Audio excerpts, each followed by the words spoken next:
Pag-break ka na ba? Nakapag-relax ka na ba? Saan ka man nagtatrabaho, mapa-opisina man o work from home o mula mismo sa pwesto, sasabayan namin ang break time mo. Sasabayan namin ng mga balita at komentaryo, mga panayam ng mga taong viral ngayon. DZRH Break Time! RH Break Time!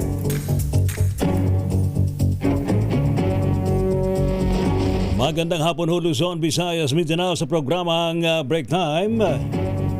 Sa ngalan pa rin po nila kay Mayor Deo Macalman, niyo po rin pong lingkod, si Ray Sibayan. At sa ngalan po ni Ms. Thea Petro Corpus, ako po si Jackie Resho. Sa ating pong headline sa programang Break Time, inflation rate tumaas itong Marso, taas presyo ng mga bilhin at serbisyo mas bumilis pa ayon sa PSA. Jeepney drivers nagkilos protesta kontra mega oil price hikes, pag-alis sa fuel tax at VAT iginiit. RH Break Time! Ayudang pera sa higit sa may 300 tricycle drivers sa labas ng NCR. Aba, aarangkada na raw ho bukas ayon sa DSWD. Supply ng gamot sa Pilipinas, apektado na rin ang digmaan sa gitnang silangan. RH Break! Mga opisyal ng BIR at COA, paharapin daw po sa impeachment hearing ng Kamara laban kay VP Sara. Charlie Atong Ang naispatan sa Vietnam. Puganteng gaming tycoon posibleng dumaan sa backdoor sa Mindanao ayon sa DILG. RH Red notice ng International Police kontra Zaldico inaabangan. Dalawang iba pang kasabwat hinahunting ayon pa rin sa DILG. Facebook page na nagpakalat ng mga fake news tulad ng energy lockdown, fuel shortage, kinasuhan na. Ayon po yan sa PCO. Police Colonel ng Batangas kinasuhan ng isang lady cop dahil sa manoy harassment at pambabastos. At isang Pinay namatay sa isang missile attack ng Iran sa Israel. DFA at Israel Embassy officials nagpaabot ng pakikiramay. RH Break Time! Sa ating mga balita, lalo pang bumilis ang pagtaas ng halaga ng mga pangunahing bilihin at serbisyo sa bansa nitong buwan ng Marso. Ayon po sa Philippine Statistics Authority o PSA, naitala sa 4.1% ang inflation rate noong nakalipas na buwan mula sa 2.3% noong buwan ng Pebrero at 2% noong buwan ng Enero. Base po sa naunang pagtaya ng economic managers, nasa 2 hanggang 4% lamang daw po ang inflation noong Marso, habang 3.1 hanggang 3.9% ang naging forecast ng Bangko Sentral ng Pilipinas. Sinabi ni PSA Undersecretary at National Statistician Claire Dennis Mapa na ang March inflation ay pinakamabilis mula noong taong 2024 nang maitala ang rate sa 4.4%. Ang panibagong pagsipa ng inflation ay naitala sa harap ng pandaigdigang krisis sa langis. Samantala, nagkilos protesta ang mahigit 10 jeepney driver at ilang kasapi ng Pasayeños for Justice and Accountability sa baklaran laban sa mega oil price hikes. Panawagan nila na alisin na ang excise tax at 12% VAT sa langis. Gayon din ang pagbuwag sa oil deregulation law at agaran ng ibigayang 5,000 pesos na ayuda. Kwestiyon ni MD Bajoda o Mabini de Vasoria Baklaran Jeepney Operators Drivers Association President Eduardo Buela ang naging kapabayaan ng gobyerno sa kanilang mga tsuper. Patay na anya ang kanilang kabuhayan at barya na lamang ang inuuwi nila para sa mga pangangailangan ng kanilang pamilya. Sabi pa ng opisyal, naghahati-hati na lang sa krudo ang mga driver dahil halos 160 pesos na ang kada litro ng diesel ngayon. Idiniin ng presidente na korupsyon sa gobyerno ang punot dulo ng kanilang paghihirap at ng mga ordinaryong mamamayan. Narito ang bahagi ng kanilang panawagan. Yung iba hindi na buwabiyahe sapagkat wala na pong natitira sa kanilang sinikita sa maghapon. Yung pong iba dyan, mga operator na lamang po ang buwabiyahe. Yung iba naman po, kagaya ko po, ako po ay nakikilabasan. Ang usapan namin dito mga kasama ay hati na lang po doon sa natira. Pagka nakapagkarga ng diesel at kung may natira po, yun po na lang ang pinaghahatian namin. Ayun mga kasama, kaya yung iba po, hindi na po sila nakakabiyahe dahil sa sobrang nga po pagtaas ng diesel. Mga kasama, yung po sinasabi nila fuel subsidy na 5,000, mayroon na po ba nakatanggap sa inyo? Bakit po ganon? Noong nakaraan pa po yan bago po magmahal na araw. Yun lang. Marami pang hindi nakakatanggap ng fuel subsidy. Saka ano lang ho yan eh. Band-aid solution ha. Oo, hindi Diyos naman ho mio. magtatagal. Mauubos din yan, Oo, mauubos din. Mabilis lang din mauubos yun. Magkakano na siguro yung may uuwi. Sana isuspend mo na yung fuel tax na yan sa kabat. May ilan nga rin na dun sa report ni Miss Giselle kaninang umaga no Lakay. Yung iba nga pong mga jeepney driver umuwi na sa kanilang probinsya. Kukunin yung 5,000 na ayuda at yun yung ipang uuwi. Yun yung gagawin nilang pamasahe para umuwi. Yun na Saka lang ang doon na kanila lang, maghanap ng buhay. trabaho. Yung iba naman ho, nagko-construction na. Yun na yung kapalit nung kanilang pagdadrive dahil wala na nga ho silang kinikita sa kanilang pamamasada. Agsubli jay barangay. Ay, balik sa barangay. Ano ba naman yan, Apo? RH Break Time. Samantala naman, marami ng tsuper ang napilitang tumigil nga. Itong binabanggit mo, Miss Jackie O, tumigil muna sa pamamasada. Dahil po sa sobrang taas na ngayon ng presyo ng gasolina at ng diesel. Sa Baclaran, 50 jeepney driver na ang napuwersang tumigil sa kanilang biyahe at ilan sa kanilang namasukan na muna sa trucking at construction. Ayon po kay Piston Pasay Secretary Marilyn Lapitan, plano na rin ng ilan nilang mga kasamahan na umuwi na sa probinsya. Ngunit kanila pang iniintay ang 5,000 ayuda. Sa Pasig City, ramdam na rin ng mga commuter ang epekto ng serye ng mega oil price hike kahit na walang ipinatupad na taas pasahe. Mas kukunti ng bumibiyahe ng mga pasaherong jeepney kaya nagkukumpulan at naguunahan na ang mga commuter para lamang sila makasakay. Samantala, aarangkada na bukas, April 8, ang pamamahagi ng cash assistance ng Department of Social Welfare and Development o DSWD para sa mga tricycle drivers sa labas ng Metro Manila. Ayon kay DSWD spokesperson, Assistant Secretary Irene Dumlao, nasa 146 na payout sites at 121 na lungsod sa buong bansa ang na-activate na ng kanilang mga regional field offices katuwang ang mga LGU. Inaasahang seserbisyohan ng mga payout centers ang mahigit 328,000 na benepisyaryo sa ilalim ng pinalawak na programa ng pamahalaan. Makatatanggap ang bawat kwalipikadong driver ng 5,000 pesos na tulong pinansyal upang maibsan ang epekto ng sunod-sunod na taas presyo ng produktong petrolyo. Nakatakda namang personal na tutukan ni DSWD Secretary Rex Gatchalian ang operasyon sa ilang payout sites sa Luzon, partikular na sa Ilocos Region, Central Luzon at Calabarzon. RH Break Time. Tumaas pa sa 4,000 piso ang matatanggap na arawang ayuda ng mga tsuper na kalahok sa libreng sakay program ng Maynila. Abay, buti pa si Yorme, ha?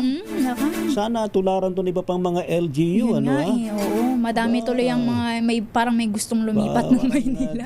Mas okay dyan sa Maynila ngayon, ano ha? Maglibreng sakay ka lang, meron ka ng 4,000 pesos na ayuda. Yung ating mga jeepney drivers, ano? Ang galing-galing naman ni Yorme Isko, ha? Ayon mismo kay Mayor Isko Moreno Dumagoso, ang karagdagang 500 pesos sa dating 3,500 pesos na ayuda ay tugon sa muling pagtaas ng presyo ng diesel na umabot na nga po sa pagtaas na 18 pesos. Kung susumainin, naglalaro sa 160 to 170 per liter. Patuloy namang inaasang magkinabang ang libu-libong pasahero sa naturang programa kasabay ng pagsuporta sa hanap buhay ng mga tsuper sa gitna ng pagtaas ng presyo ng produktong petrolyo. Samantala, bate naman sa datos ng Manila Traffic and Parking Bureau, umabot na raw po sa may 100, 74,000 pasahero ang natulungan ng libreng sakay kahapon, Abril 6, at magpapatuloy pa rin hanggang bukas, araw ho ng Miyerkules. Samantala, apektado na rin ang sigalot sa gitnang silangan at krisis sa langis ang supply ng gamot sa Pilipinas. Sa panayam sa programang Damdaming Bayan, sinabi ni Dr. Diana Edralin, President President of Pharmaceutical and Healthcare Association of the Philippines o PHAP na may mga naantala ng delivery ng gamot dahil sa pagsasara ng Strait of Hormuz at may epekto na rin ang pagtaas ng presyo ng jet fuel sa presyohan ng mga shipment. Gayunpaman, ayon kay Dr. Edralin, kinakaya pang sagutin ng mga pharmaceutical companies ang mga ito kaya hindi pa nagkakaroon ng taas presyo sa merkado ng gamot. Pero giit ng doktora, hindi ito sustainable kaya kailangan pa rin ng tulong mula sa pamahalaan para matiyak na sasapat pa rin ang supply ng gamot sakaling tumagal pa ang gera sa Middle East. Narito ang bahagi ng panayam kay Dr. Edralin.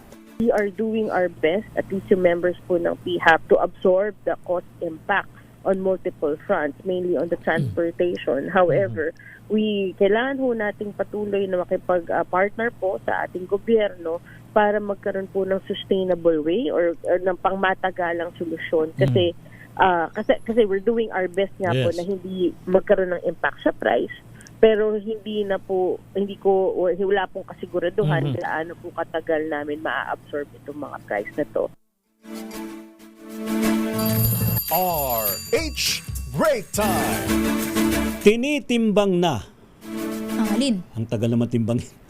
Ano yun? Tinitimbang na raw hong mabuti ng pamahalaan ang anumang banging sa pagbabawas ng buwis. Akala ko timbang ko wag ganun. Huwag nang bawasan, isuspend muna ho. Sa petroleum products. Pahig ito ng Malacanang sa gitna ng mga panawagan na agaran ng ibaba ang fuel excise tax. Ang panawagan ho ay suspend, hindi lang tapyasan, suspindihin. Dahil sa mataas na presyo ng langis, bunsod na nagpapatuloy na gulo sa Middle East. Ayon po kay Palace Press Officer Jose Claire Castro, ang buwis ang itinuturing na lifeblood ng gobyerno o pangunahing pinagkukunan ng pondo, kaya hindi ito basta-basta maaring bawasan nang walang konsiderasyon sa magiging epekto sa kita at mga programa ng gobyerno. Dagdag pa ni Castro, hindi rin kontrolado ng gobyerno ang tinatawag na premium o risk cost sa presyo ng langis dahil ito'y tinatakda ng international traders at suppliers. Ikaw na. Akala ko mayari. Kinastigo ni Senate Deputy Majority Leader J.V. Ejercito ang mga ahensyang sugar-coated ang reports na ipinapasa kay Pangulong Bongbong Marcos Jr. sa gitna ng krisis sa langis. Grabe naman yun, nag-sugarcoat pa kayo. Ayon kay Ejercito, kailangang malaman ng Pangulo ang buong katotohanan dahil sa bawat maling impormasyon, maling desisyon ang kapalit. Anya may domino effect ito sa presyo ng transportasyon, presyo ng pagkain at iba pang pangunahing bilihin. Hinimok ng Senador ang mga kalihim ng ahensya na ipasa ang totoong ulat dahil ang unang hakbang anya sa solusyon ay ang pag-amin na may problemang kinakaharap ang bansa. RH Break Time! Standby pa rin po si iba pang mga balita mga kaibigan sa programang Break Time. Nako, ito pa ha. Abay, itong si Charlie Atong Ang, ha? Kilala mo ba si Charlie Atong Ang, ha? Oo nga pala. Yung controversial na gaming tycoon na... Oo nga pala, hindi pa nga pala siyang nahuhuli lakay. na hinahanting pa rin hanggang ngayon, ha? Abay, naispatan daw dyan sa Vietnam. Abay, sinasabi na baka raw dumaan sa backdoor dyan sa Mindanao. Naku naman, no. Isa pa. Isa pang pugante, ha? Ano pa? Si Saldico. Abay, wala pa ring red notice. Akala ko nasa Vietnam. Inaabangan na raw. Wala natin sa bang bansa ngayon si Saldico. Ano ba yung last, saan ba? Sa Sweden ba yun? Hindi ba Spain ba yung... Spain ba? Oo, parang doon banda. Somewhere there. Talaga? Somewhere out there. Oo. Samantala yung pong Facebook page na umano'y nagpapakalat ng fake news. Tulad ng energy lockdown na fuel shortage, ha? Pati yung sinasabing, ano ba yun? Yung COVID-19 Cicada variant, ha? Ayun, kinasuhan na raw ho ng Presidential Communications Office. Dapat lang. At meron pang inimbestigahan. Ito rin kaya yung nagpakalat nun, ano ha? Na sinasabing may malubharaw na sakit si Pangulong BBM, ha? Ano ba yung pinapakalat na sobrang sakit, ha? Karamdaman, ha? Talaga naman, no? Samantala naman, isang police colonel ng Batangas kinasuhan ng isang lady cop dahil sa manoy harassment sa kanya at pambabastos. Ano Naku bang ginawa kay Lady Cap, ha? Isa namang Pinay itong malungkot na balita. Ano po, Miss Jackie, ha? Isang Pinay daw po ang namatay sa isang missile attack ng Oo, Iran kasama yung kanyang buong sa pamilya. Israel. Ha? Kasama ang kanyang Pati asawa Ha? at ang magulang ng kanyang asawa. Ano ba naman yan, no? Ayan tuloy, Mr. President Donald Trump. Baka pwedeng tama Uncle na. Sam. Pwede na. Baka pwedeng itigil na po, ha? Buong mundo ho ang apektado ho, ha? Ayan. Standby pa rin po sa iba pang mga balita, mga kaibigan, and of course sa mga report ng ating mga kasamahan sa labas po ng ating himpilan sa programang RH Break Time. Pilipinas ang oras, alas 4:34. Miss Jackie O. 4:41 ng hapon. Sa di pa rin po mga balita, mga kaibigan, sa programang Break Time. Anyo pa rin po mga lingkod, sina Ray Sibayan. At ako po si Jackie Resho. Para pa rin po sa DZRH, una sa Pilipinas. Una sa Pilipino. RH Break Time. Ating alamin po ang update mula po sa Palasyo ng Malacanang. Paghain daw po ng kaso sa mga sangkot sa flood control anomaly. Hindi raw ho pang media lamang ayon sa Palasyo. Report mula kay RH14, Let Narciso, Miss Let. Ray, Jackie, gumiit ng Malacanang na ebidensya ang pinanghahawakan at due process ang kailangan sa pagpapanagot sa mga sangkot sa maanumayang flood control project. Reaksyon ito ng Palasyo sa plano ng Ombudsman na magsampa ng kasong plunder laban sina dating Speaker Martin Romualdez at dating Senate President Chief Escudero. Ayon kay Palas Press Officer Claire Castro, alam naman ng lahat na mismong si Pangulong Bongbong Marcos ang nanguna sa pagpapaimbestiga sa mga proyekto at nais nitong managot ang mga dapat managot. Ang pagsasampaan niya ng mga kaso ay hindi pang media lang dahil dumadaan ito sa masusing pag-aaral at pagsusuri. Binigyan din ni Castro na hindi gawain ng administrasyon ang magsampa ng kaso na walang basihan o magtanim ng ebidensya. Samantala, Ray, Jackie, nagpaabot ng kay kiramay si Pangulong Marcos sa pamilya ng Pilipinang nasawi sa missile attack sa Haifa, Israel. Ayon sa Pangulo, inatasan na niya ang mga kaukulang ahensya na tiyaking na ibibigay ang buong tulong sa pamilya, kabilang ang agarang pagpapauwi sa labi ng biktima habang nakaantabay ang embahada para sa lahat ng kinakailangang assistance. Dagdag pa ng Pangulo, patuloy na minomonitor ng pamahalaan ang sitwasyon sa rehiyon at binigyang diin na nananatiling pangunahing prioridad ang kaligtasan ng bawat Pilipino. Ito sila presiso para sa DZRH, una sa Pilipinas, una sa Pilipinas. Thank you, Miss Let. Samantala, mga ahensya ng gobyerno dapat magkaisa sa pagtugon sa krisis sa langis, ayon po yan kay Senator Erwin Tulfo. Detalye sa report ng RH28, Raymond Dadpaas. Laki Raymond. Jackie, kinalampag ni Senator Erwin Tulfo ang mga ahensya ng gobyerno upang magsanit puwersa at protektahan ang ating mga kababayan sa epekto ng krisis sa langis. Sa hearing ng Senate Committee on Social Justice, Welfare and Rural Development na kanyang pinamumunuan, sinabi ni Tulfo na hindi pwedeng minsanan lang ang ginagawa ng pamahalaan habang lalong umiinit ang tensyon sa ibang bansa. Sa pagdinig para sa pag-amyenda sa Pantawid Pamilyang Pilipino Program o 4Ps, inamin ng senador na nag-aalala siya kung hanggang kailan kakayanin ang kasalukuyang ayuda ang krisis.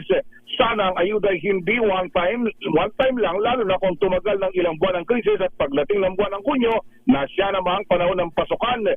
Kiyak na mga ngailangan ng tulong ang mga pinaka-vulnerable sector gaya ng mga magsasaka, mangingisda, manggagawa, transportation sector at mga 4Ps recipient. Narito si Senador Erwin Tulfo. Sana po itong ayuda natin, hindi po ito one time lang. Ano po. Kasi that's what I'm really scared na paano po pag tumagal ito. Paano po umabot ito na hanggang June and we have to prepare and brace ourselves, lalo na po yung mga mahirap na kababayan natin, yung very vulnerable sectors po, yung ating mga manggagawa, lalo pat magpapasukan po. Ngayon nga po, bakasyon mga bata, pabakasyon, nararamdaman po ng bawat pamilya. How much more po pagdating ng pasukan? This is double whammy. Problema na nga, yung pang-matrikula, etc., mga gamit, mataas po yung expenses. That's another problem. So, Si Senador Erwin Tulfo. Ito si RH20, Raymond Advance para sa DCRH, una sa Pilipinas, una sa Pilipino. Thank you, Lakay Raymond Paz.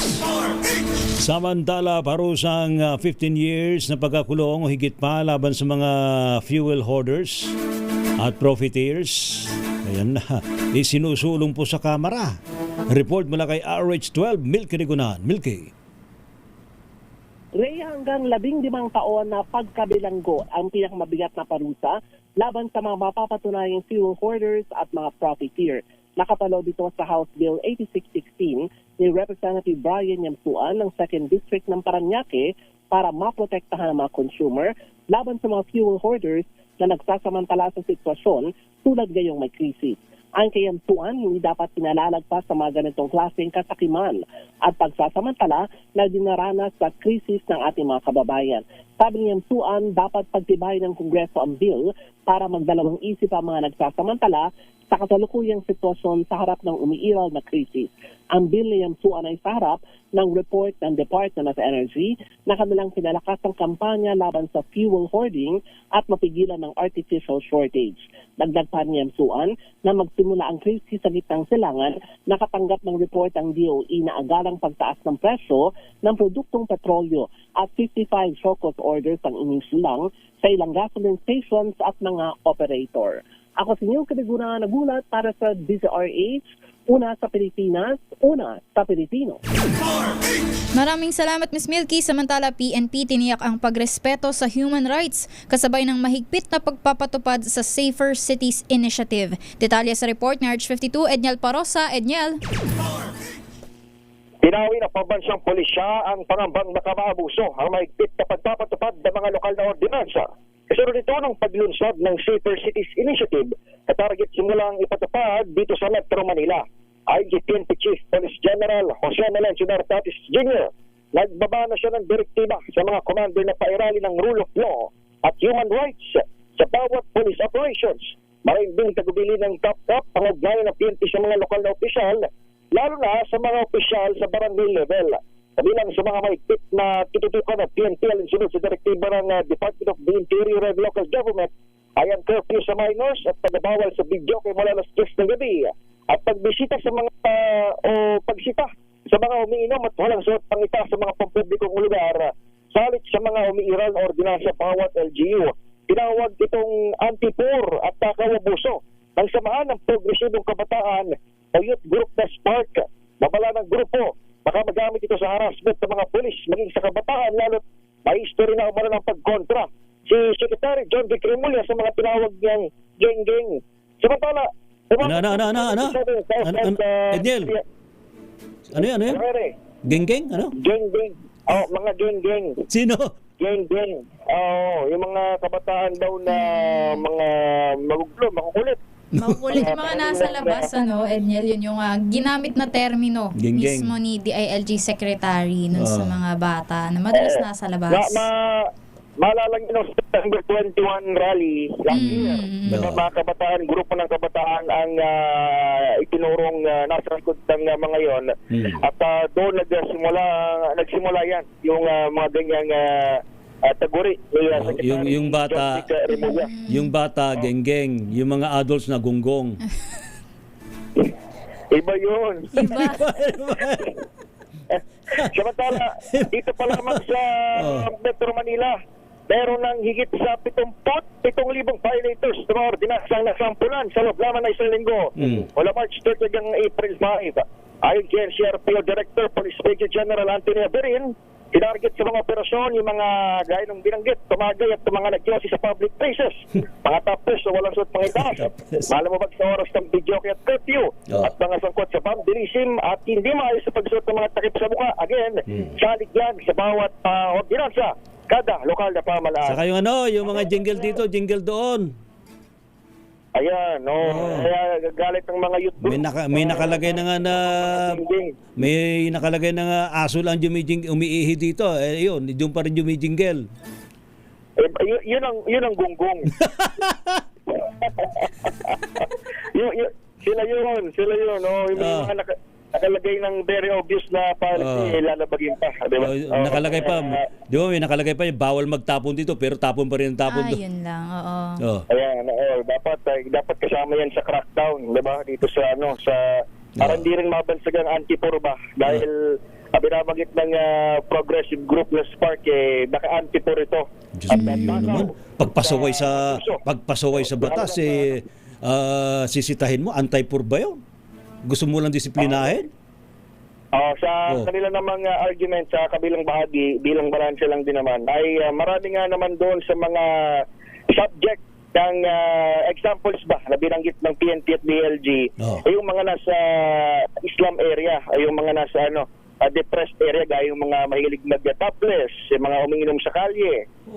Disiplinahin mo lang naman Kahit naman, hindi naman katwiran na sa Islam area ka, gagawin mo na yung basa-basa sa labas. Di ba? Ibig sabihin ba, karaniwan ng mga examples ay usually nakikita sa mga depressed area. Pero still, kagaya nga na binabagit ng PNP, ay doon lang sila doon sa rule of law kung anong umiiral sa ordinansa. Of course, kung may gagawa niyan na hindi naman mahirap, huhulihin pa rin. Ang subject dapat ng pag-aresto. Kahit sino. Otorida. Yan ang paglilinaw ng PNP. Walang sisinuhin. Correct. Dapat walang sinuhin. Ako si Edniel Parosa, DZRH. Una sa Pilipinas. Una sa Pilipino. Thank you, Edniel Parosa. Babalita ba natin to? Itong sunod? Ha? Parang ayaw ko na yung balita to. Ganyan talaga, kailangan. Kahit medyo negative. Anong ginagawa ng DOE? Nakangaw-ngaw na lang. Taga-announce na lang kung sabi nagmo-monitor. Posibilidad daw na pumalo sa 200 pesos per liter ang presyo ng diesel. Naku, may magkukotse pa ba? Nagbabike na nga ako Diyos me, yun naman sus apo. Ating alamin ang report mula kay RH15 Giselle Ricafort. Miss Giselle, go! Lakay Ray, hindi inaalis ng Department of Energy yung posibilidad na pumalo pa sa 200 ng kada litro ng diesel sa gitna ng oil crisis sa Pandaigdigan.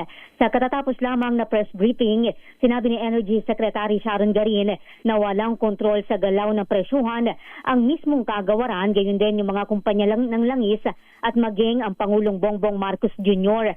Ipinaliwanag niyang nakadepende pa rin ito sa aksyon ng mga bansang sangkot doon sa digmaan sa gitnang silangan. Aminado ang kalihim na kahit pa matapos ang gera, hindi magiging mabilis yung pagbaba ng presyo dahil sa permanenteng pinsala nito sa mga energy infra sa rehiyon.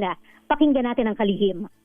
It's not within the control of our president nor of DOE or our oil companies. The prices are determined by the behavior of the international community. So if you ask me, is it going to reach 200? I really do hope it won't. No? And I don't think it ever happened. But it's a possibility also. Kasi it depends on the actions of the countries, not the Philippines, the countries involved in this, or even the behavior of those involved in the war. So this is a very fluid situation pa. And I cannot tell you it will reach 200, but I cannot also tell you that it won't reach 200 because this is beyond our control. Sana tiniyak naman ni Garin na sapat pa raw hanggang Mayo o pang 50 araw yung supply ng langis sa bansa sa gitna ng bakbakan. Nangangahulugan din anya ito na may 5 araw pa o 50 araw pa yung Pilipinas para mapunang muli yung ating kinukonsumo. Magtatagal pa, sabi ng kalihim, ng higit 57 araw yung supply natin sa gasolina, 47 araw naman sa diesel, 106 sa kerosene, 66 na araw sa jet fuel at 33 araw sa LPG naman. Ayon pa kay sa Energy Secretary, karaniwang 7 hanggang 10 araw yung pag-order ng fuel at 1 linggo naman bago ito ma-deliver sa Pilipinas. Wala pa naman anyang ulat ng disruption sa supply chain ng bansa ngayon. Tiniyak ng kalihim na bantay sarado daw ng kagawaran yung mga oil company na hinihingan daw nila ng lingguhang report. Sa pulong sa mga distributor, sinabi ni Garin na bahagyang naging normal na yung sistema ng supply, lalo na ng mga independent gas station doon sa malalayong lugar. Ito si Giselle Ricafort para sa DZRH, una sa Pilipinas, una sa Pilipino. Maraming salamat, Miss Giselle. Samantala, Roblox hindi na ibaban sa Pilipinas. Ayon po yan sa DICT. Talaga. Alamin natin ang detalye sa report ni Arch 5, Val Gonzales. Val? Ray. Matapos ang isang beses pa lamang na high-level meeting sa pagitan ng DICT at itong Department of Information and Communications Technology at ng Central Crime Investigation and Coordinating Center, ay nagdesisyon na ang dalawang ahensya ng gobyerno na hindi na ibaban sa bansang mabanggit na online games. Sabi ng inilabas ng dalawang ahensya, nililinaw na hindi na ipagbabawal ang Roblox sa Pilipinas sa tangkaligtasan daw ng mga kabataan ay nananatiling pangunahin nilang prioridad. Inilatag at pinilawanag ng Roblox sa kanilang pag-meeting o sa kanilang high-level meeting ang mas maigpit daw na safeguard sa kanilang platform, kabilang ang mas striktong monitoring, reporting mechanism at age-appropriate content controls. Bukod dito, sa darating na Abril 12 ay magsasagawa raw ang Roblox ng information campaign upang paigtingin ang safeguards at magbigay ng gabay sa mga magulang kung paano gamitin ang mga ito. Matatanda ang 2 beses na nagbanta ang DICT at CICC na ibaban na sa Pilipinas ang Roblox kasunod ng reklamong nagagamit ng nabanggit na online games sa iba't ibang krimen, kabilang ang sexual predation, grooming, child exploitation at recruitment sa karahasan. Noong bago magsimana Santa ay una na ring nagpatawag ng public consultation ng DICT at CICC at napatunayan ang naglipa ng malicious actors na nambibiktima ng mga minor de edad gamit ang taking identity. Paliwanag ng DICT, ang digital safety ay responsibilidad nila ng gobyerno at ng bawat pamilya, kaya ang solusyon, sama-sama nating bantayan at protektahan ang kabataang Pilipino na gumagamit ng online. Ako si Val Gonzales, DZRH, una sa Pilipinas, una sa Pilipino. Thank you, Val Gonzales. Samantala naman, tricycle driver na tulak ng droga, arestado ng PIDEA sa Taguig. Report mula kay Noche Cacas. Noche. Lakay Ray at Jackie, nabingwit sa patibong ng Philippine Drug Enforcement Agency o PIDEA at PNP Drug Enforcement Group ang isang tricycle driver na big time umanong drug pusher sa lungsod ng Taguig. Ikinasaang bypass operations sa Mindanao Avenue, Barangay Maharlika sa lungsod. Involved ang suspect na si alias Rasol, 40 anyos, residente sa lugar. Nakupiska kay alias Rasol ang 4 na katakaling transparent plastic sachet na may laman umanong shabu. Aabot sa kalating kilo ang shabu na may halagang 3.4 milyong piso. Matagal na manong target at minamanmanan ng mga operatiba ang illegal drug activities ng big time drug pusher dahil sa illegal drug activities dito. Kasambahan si alias Rasul ng reklamong paglabag sa Comprehensive Dangerous Drugs Act of 2002. Samantala kay Ray, magsasagawa ng press con ngayong 5:30 p.m. itong PNP Highway Patrol Group of Nai dito sa pagkakakumpisa ng 9 milyong petroleum products dito sa may Market 3, Tier 5 sa Nabotas Fishport o sa may Fishport Compound, Barangay NBBS sa lungsod ng Nabotas. Ang ibang detalye mamaya sa ating pagpapalik. It's 227 na ka sa DZRH, una sa Pilipinas, una sa Pilipino. Maraming salamat, Noche. Samantala, malapit nang lumabas ang red notice ng Interpol laban kay dating Congressman Zaldico. Ayon kay Interior Secretary John Vic Remulla, na kumpleto na nila ang requirements at matagal na silang nakapag-apply noon pang November. Inaasikaso na umano ito ng bagong liderato ng Philippine Center on Transnational Crimes upang ma-release ngayon o sa susunod na linggo. Una nang naglabas ng blue notice ang Interpol laban sa dating mambabatas. Makaraang nasampahan ng reklamo kaugnay ng maanumalyang flood control project sa Oriental, Mindoro. Narito ang bahagi na pahayag ni Interior Secretary John Vic Remulla. Well, we submitted it last November. Kakapalit lang ng leadership ng PCTC. So, kukulitin ko sila for the next 2 weeks. Kukulitin sila para tingnan natin kung ano results. Maliban kay Ko, dalawa sa mga kapwa niya akusadong executive ng SunWest Corporation ang hindi pa rin nahuhuli mula sa ibang bansa. Yan po sa New Zealand at New York, USA. Kahit matagal na silang nakapagpadala ng surrender fillers. Samantala, kinumpirma naman ni DLG Secretary John Vic Remulla na namatahan sa Vietnam ang negosyanteng si Charlie Atungang dito pong nakalipas na buwan ng Marso. Ayon po sa kalihim, posibleng dumaan sa backdoor via Mindanao ang gaming tycoon para makatakas sa batas. Magugunit na ipinaresto ng korte si Ang na naman sa manoy pagiging utak ng pagdukot-pagpatay sa 100 sabungero at empleyado nito mula 2021. Na-monitor ba natin, sir, ano yung mga huling niyang activities sa Vietnam? Wala pa. It's just a raw intelligence information. Pero sir, na-establish ba natin kung nanggaling siya sa Cambodia talaga or talaga? Well, again, wala kasi nga amin dyan eh, di ba? Walang, in the underworld, they don't leave any fingerprints behind. So, these are intelligence reports that we are validating and we continue to validate para makita natin talaga. Samantala, kinasuhan ng Presidential Communications Office o PCO ang isang social media page na nagpakalat ng peking impormasyon tungkol sa kinakaharap na energy crisis ng bansa. Mismong si PCO Secretary Dave Gomez ang nanguna sa pagharap ng reklamo sa Department of Justice laban sa mga personalidad na nasa likod ng Malasakit News Pilipinas.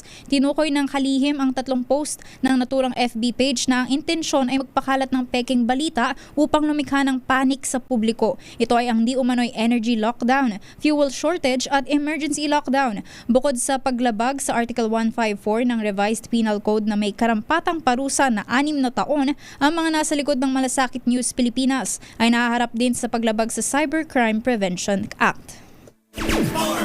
Amantala sa ating pong global news, President Trump muling nagbantang bobombahin ang Iran. Kung hindi pa rin daw bubuksan ng Strait of Hormuz. Report mula kay James Galange. James. Balita mula sa Israel. Kasunod na naging pag-atake ng Iran sa Haifa City kung saan isang residential building ang napunada, na-recover ng 4 na katawan na nasawi mula sa insidente. Ang mga natagpuang bangkay ang huling 4 na taong pinaghahanap ng mga otoridad magmula pa nung nangyari ang missile attack nitong linggo. Mahigit 1 buwan ng sunod-sunod na inatake ng Iran ng Israel bilang sagot sa joint US-Israeli attacks at ang masawi ang kanilang dating supreme leader na si Ayatollah Ali Khamenei. Sa kaugnay na balita, muling nagbabala si US President Donald Trump sa Iran ukol sa ultimatum nito na Martes o bukas oras sa Pilipinas na buksan na ang Strait of Hormuz.